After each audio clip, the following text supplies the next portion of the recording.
Hello, hello, welcome. We are so excited for today. Today, we are talking all about how to break down the barriers that you have in the schools in order to implement a sensory-based approach, how to honor kids' sensory needs in the school. This came from so many questions that we were getting about, I so strongly believe in this approach. I know I want to meet my kids' sensory needs, but in the school, there's just so many structures and systems in place, and it can often feel like you're swimming upstream. So, who better than to answer these questions about sensory in the schools than Drum roll, please. Hey, so yeah, I mean, before we kick this off, I do want to reintroduce myself, Chris Winger. I don't always talk about this, but I want to let you know that I've been working in the schools for 20 years. So that's who I am. I'm a dude that's been in the system for 20 years. It's not like I just started yesterday. I've seen these barriers happen over and over again. And I have had opportunities from working on 3 different campuses in my career and heading to non-public agencies, non-public schools, and many other programs that are within my area of work to give me some knowledge and insight about some things that could potentially present themselves as barriers and how we can put on our barrier-free outfit and boots? cape, our barrier-free cape, so we can fly right over those barriers. So, if you are a school-based SLP, this is going to be very helpful for you. If you are an SLP who works and collaborates with therapists in the schools, going to be helpful for you. Or, of course, if you're a parent with a child in the schools. So, this episode is meant to be very actionable. You're going to get so many takeaways. Chris is going to share a lot of the things that he does that you can turn around and start using immediately. So, let's jump right in because I've compiled some questions that we get a lot for him. And the first one is, when someone decides they want to start implementing a sensory-based approach, they want to start better meeting the sensory needs of their students, like, what is the first thing you did? What is the first thing that a person could do just to get started?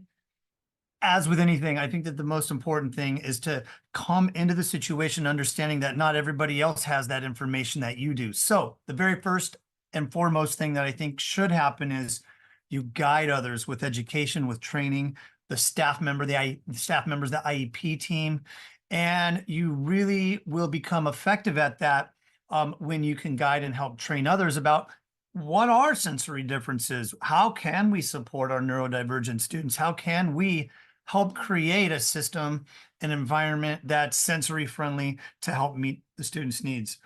The second thing that I would recommend on what I do at the very beginning is assess the situation, assess the student, assess and involve the families too. So you really want to get some good insight as to what are the different needs. Of course, everybody's got differences and individual needs that need to be addressed, but really to get a good idea of what are we working with here, so we can create a sensory friendly classroom, a sensory friendly environment at school so everybody wins. Yeah, and then, assessing their needs, educating others, and then just starting to, I know that and I have talked about like how you can, we've talked about this a lot actually when we speak, especially how you can start to create sensory friendly environments like in their classroom and your therapy room, which we're going to get into more tips for that. Yeah, absolutely. And then we'll talk about some accommodations and stuff, but just really help guiding the idea to the staff members, to the paraprofessionals, to the instruction, to the one-to-one aides, the TSNAs, the teachers, the admin, that when we can meet people's needs, when we can provide sensory supports, then we will see that student shine even more. We'll see their true potential. We'll see that if a student's regulated, they'll be able to meet their academic needs. They'll be able to meet all of, they'll be able to grow. So that's really the idea here. And I think that sometimes just reminding them that when you meet a child's sensory needs, we all win, right? Like, of course, we're all here to help the kids, and that's going to be amazing that we're going to be able to help them. But it's helping the teacher, it's helping the therapist, like, it's helping the families, it's helping everyone. So, remembering that this is a win win situation, this is not it doesn't have to be, oh my gosh, he has so many sensory needs. How I'm gonna do this? This is so overwhelming. This is so hard. It can be, let's work together, figure out what these needs are, and everyone is gonna be happier. It's gonna Yeah, be easier because for what ends up everyone. happening is that if the student sensory needs aren't being met, um, or we're not providing those supports to meet those needs, then we're going to see that student have challenges. And then we go down that rabbit hole of, well, how do we suppress or prevent that child or that student from doing this? And then they put in plans that just end us up on the hamster wheel because we're never addressing the root cause. Regulate the student, help meet and provide sensory supports, create a sensory friendly environment, then we won't have to deal with a behavioral approach. Yeah. Okay. So now that we're getting people on board, the next big question we get from therapists is, how can I put this in their IEP? How does this work? How can I tie this into the goals that I'm doing? Like, sometimes I think it can feel like it's completely separate from what we're doing. But the idea here is, how can we marry these two together so that we understand that meeting their sensory needs is going to be helping them academically. It's going to be helping them in speech. It's going to be helping them socially, emotionally, all of the other things. So, do you have any tips for starting the IEP process with, like, starting to try to meet sensory needs and how to have that documented? We could do a whole episode We on should. this There you go. topic, right? Because there's a lot involved in the IEP. The document is essentially to help meet the students' needs, give them the support so they're successful in class, and we're prioritizing their well-being. In the IEP itself, there is a present levels of performance page. I always feel like that's one of the most important pages because what are their present levels? What are their current levels? What are the needs, right? And that's where we really highlight the things that are about the student in relation to sensory needs. We'll make this specific to that, right? So we might say this particular student, I don't know, what name can we give him? John, right? John Doe.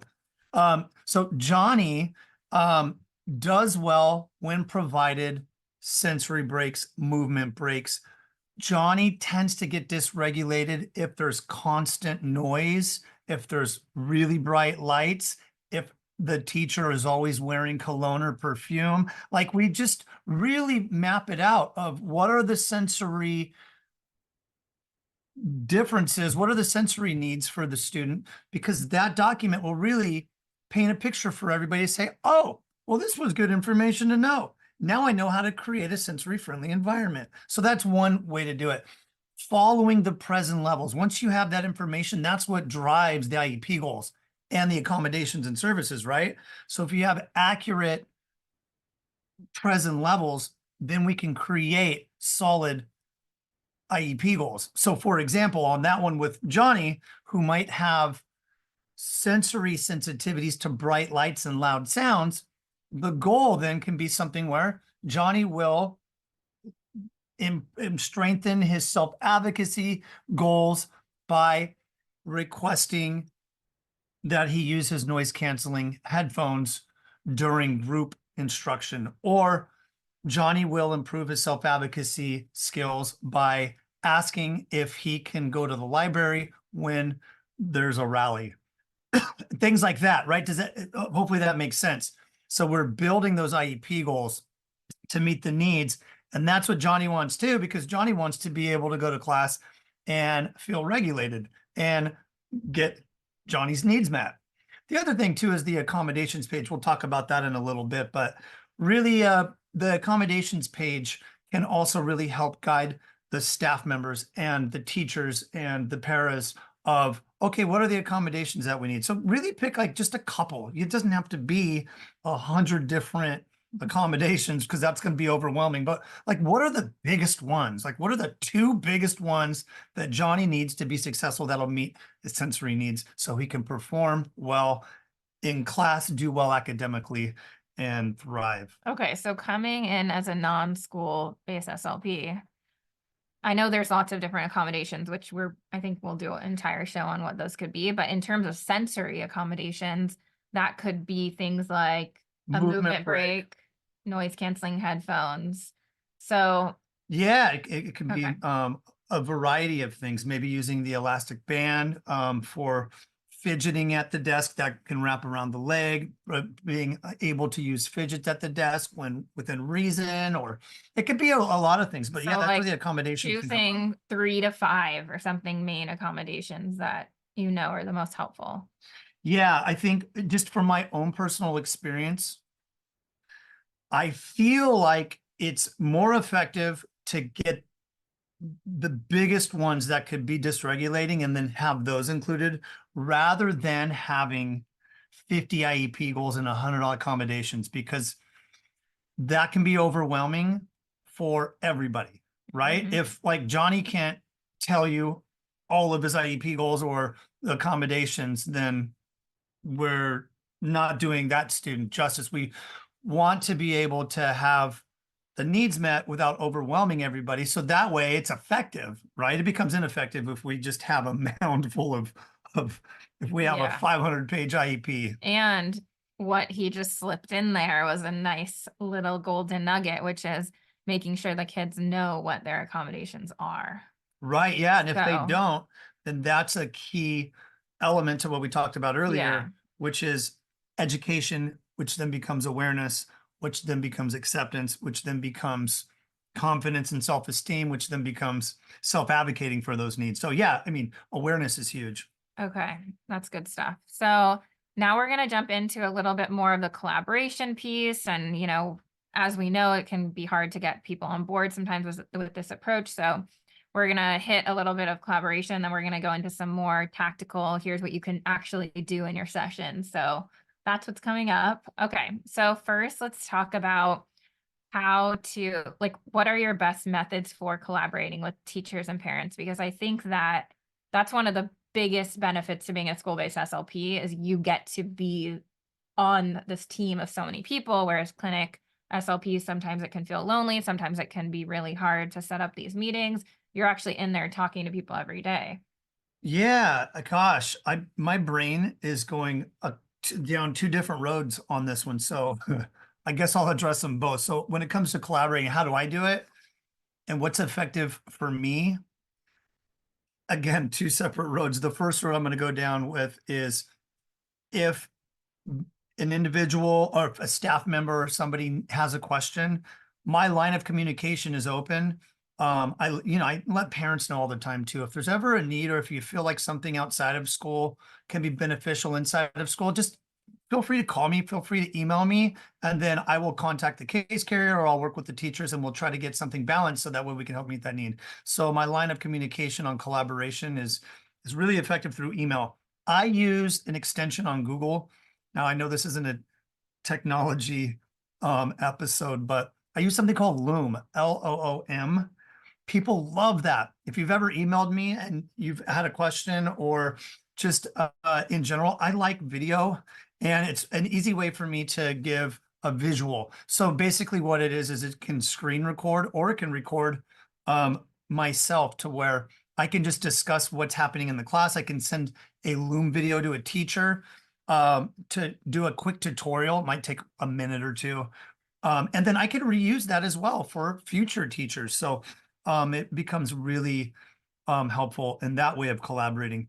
Moving beyond that, though, like when I collaborate with one-to-one aides and others in person, part of that collaboration piece is to understand that even if we disagree with an approach or they're not quite fully on board yet, or even if there's a certain approach that's not really working, I have to seek to understand where they're coming from and then help guide that individual and use language that is more of help and guidance and suggestions like, hey, so what do you think about if we were able to have Johnny sit in the back of the classroom a little bit, and maybe even not even sit, but I think that that student from time to time learns better when they're standing. What do you think? Do you think that would be helpful if they're not really disrupting everybody Yeah, else? And reflective questions. yeah, reflective questions. Yeah, That's right. seek to understand, asking for their input Yeah, that's right. instead of just telling them what to do.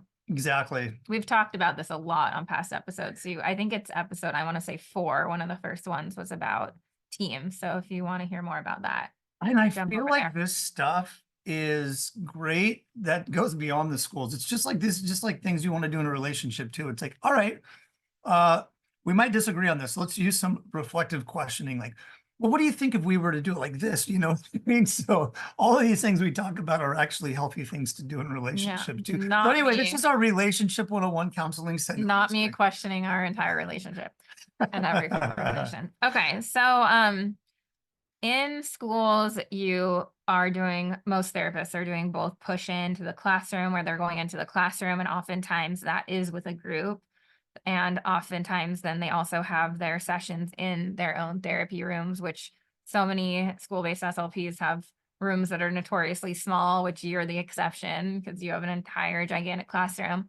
But let's talk about that first, which is, oh my gosh, I just remember therapists coming up to me, and I had this therapist come up to me when I was speaking not too long ago, and she was like, oh my gosh, I think she was in her 70s, and she was just telling me about her first room was literally the janitor closet, like so tiny. And that's crazy because that's not uncommon. That stuff No, happens that's all the very time. common.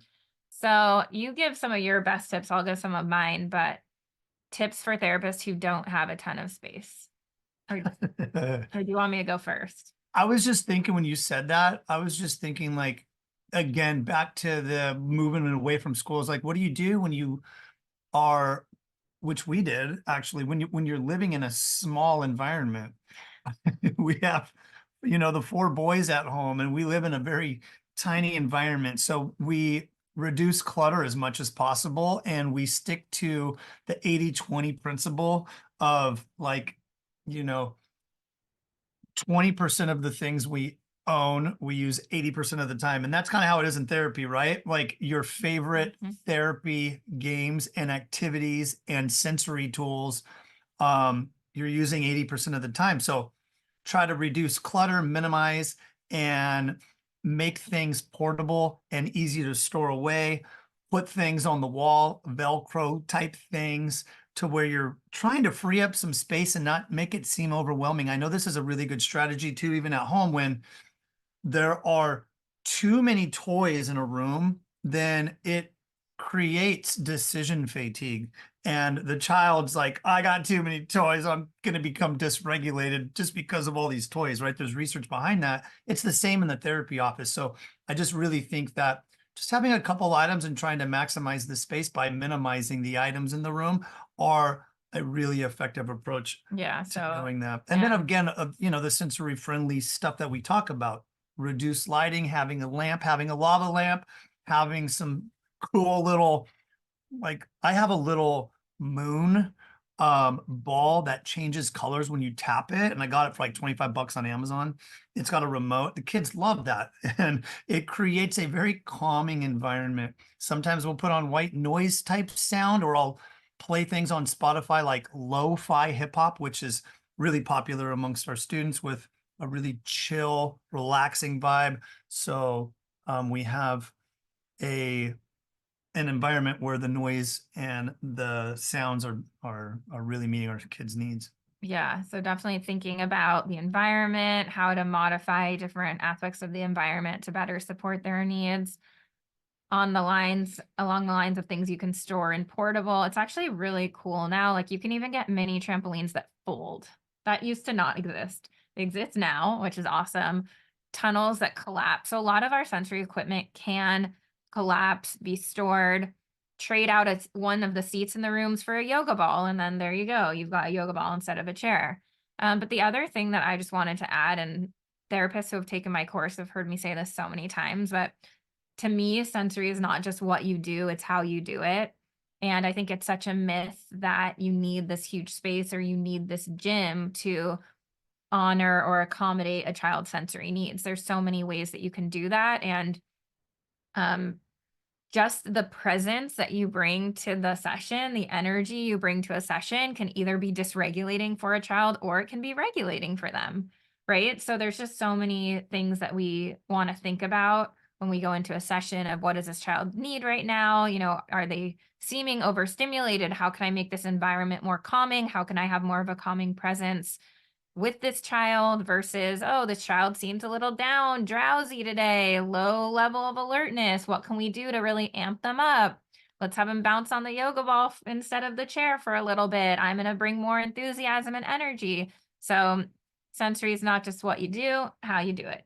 That's right. I was thinking also that while reducing clutter or how you do it, right? Let's say back to what Jesse was just mentioning, you have bigger items and things and you don't have room in your office. What you can do is just take all of that stuff and then you just set it in the principal's office.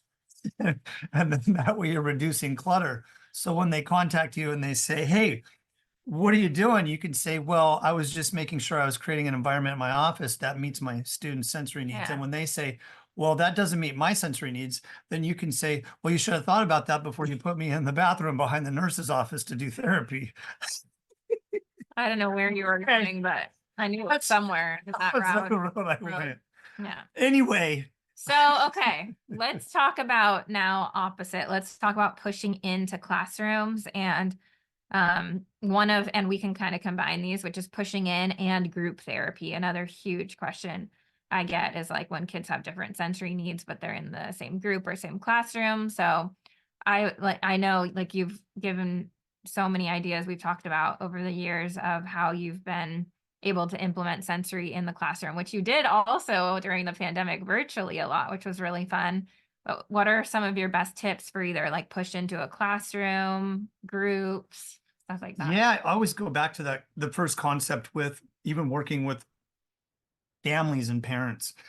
Good modeling, right? So when I do push in and I work with larger groups and I collaborate with the teacher, I will show them, I will demonstrate without like even telling them. Sometimes I'll just kind of redirect and I'll just be like, hey, you know what I think would be beneficial for the student is if during this time when we have their communication device here and out at all times, or we have their board, they can let us know like, hey, what activity would you like to do to meet these needs? Or we can have them be able to be a part of that as well. I think that's always effective. Sometimes I will, you know, again, back to what I had just mentioned a little bit earlier, flexible seating, accommodating during those push-in activities. Sometimes I'll say, okay, class, we're going to do a language lesson. It's going to be fun. But before we do that, I want everybody to do a guided meditation or yoga with me or whatever it might be, right? So I'm really showing the teacher, hey, this is what I would do to kind of work with some sensory needs and really help meet student needs and really emphasize the importance, because sometimes there's, you know, at the school that I work at, every classroom has a projector. And so I always will like have some type of visual that's up there. I will reinforce if students are working with, you know, an AAC device or they really thrive with visuals. I'll make sure that my activities can meet everybody's needs by providing those things, because I think that reinforces the teacher's ability to do that. I've seen that. Like, I don't even have to say anything. The teachers just kind of go, oh, wait, I kind of like that. That student did really well when that particular strategy was implemented. I know you're going to say some one other thing. It's like Miss Rachel. If any of you watch her on YouTube, it's like you kind of just naturally and yeah, I don't know what the word is I'm thinking of, like intuitively, I guess would be the right word. Get these ways to work with children. And like she provides good modeling of what words and body movements and sounds to do. It's just good modeling. And we end up imitating that because we're like, ooh, I really like that, how that was. So it's that concept. Use the Miss Rachel concept as a therapist doing a push-in model, and you will be successful and really help guide others. Just be Miss Rachel. Icky. No, I'm just And no, I do that was every night I was before just bed. thinking about that is true. I was just thinking about how you went through a kick of, and I don't know if it was you were bringing your own speaker or there was a classroom you used to go in, and did they have Alexa or something, but you were like on this Spotify kick where you would have the kids choose a song and then you guys would dance. Yeah, I haven't done that in a little while, but Yeah. yeah, you're right. Just that's the other thing too, the autonomy, like being able to have the students pick their favorite artist. For example, like I think that one on virtual was Queen. The students like, I love that song, Don't Stop Me Now. I'm like, this is going to be good because it's going to be an alerting activity. We're going to get everybody up and dancing. And that was the good way to start off the day to get our heart beat moving a little bit and everybody kind of ready to be focused. Yeah, and just for more context, that was when everyone was virtual in the pandemic, and he used to log on to do these class sessions, and it would be like the whole screen of students who are like Yeah. they're like exhausted, so bored. They've been on the screen all day, and all they need is to bring up their energy level. They need some regulating activities, some alerting activities. So, Yeah. I was like, did these guys just yeah. get back from the DMV or what? Everybody's out of it. But I used to get some front row seats to watch Chris on his virtual sessions. Like he was straight up, yeah, Miss Rachel right in their face on the screen, I having was. them start by dancing and make them get out of their seats and stuff like that. And Because and you know what's it's a whole nother gosh, we have a lot of like little things that are great pointers here that could be a whole episode, but it's like also some of these sessions or sometimes it's just not going to work. I have learned that I have failed epically at sometimes where I'm like, I've got the best way to get these kids engaged, or I got the best lesson, or I've got the best sensory tool, and it just flops. And that's okay because when it flops and when it fails, you will grow and you will go, okay, I'm okay with this. And then your next session, it'll be great. Or like even your next group of students, I've had the same activity or implementing sensory stuff with period one and it flopped. And then period two, I did the same thing and it was like a hit. So you just kind of never know and you got to be cool with that. yeah. And I'll add a couple of more tactical things too for groups that I've learned both here in groups and working with SLPs in schools through our courses and whatnot. But I would say always remembering that you can change the environment. And this is something I wrote an article with Dr. Winnie Dunn. We also interviewed her on the show, who created the 4 sensory patterns. And in our article, we talk about seating in the classroom, which is like just having one wall in the classroom that's blank can do wonders because it can be an area where kids can face and there's less stimulation and it's not walking in and looking like the rainbow and the alphabet and every animal in the world threw up all over your carpet and things dangling, projects from the ceilings and the walls. Classrooms can be really overstimulating places. So never discount the power of making changes to the environment. That can be so huge. The other thing, 2 more things I'll give you, which is one, that if kids need different sensory inputs, then we can give them different sensory inputs. And in our clinic, at least when we have groups, we might sing the hello song really calm and really softly and quietly to one child. And then we might sing it really loud and really fun and jump with another child. And when we would do groups, we would go around the room and they would pick how we want them to sing to them. And then the group could partake or not. And that helps them to understand what their sensory needs are in the moment as well.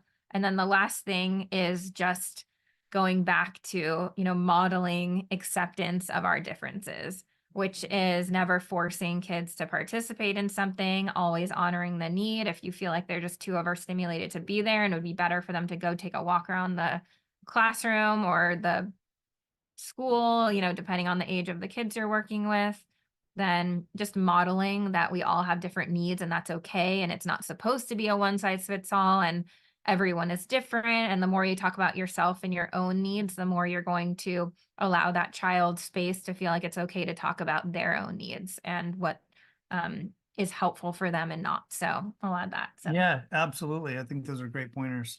Well, thank you guys for being here with us. Thank you to the Master School SLP of way too many years. And let us know how these work for you. We would love to hear. Until next time.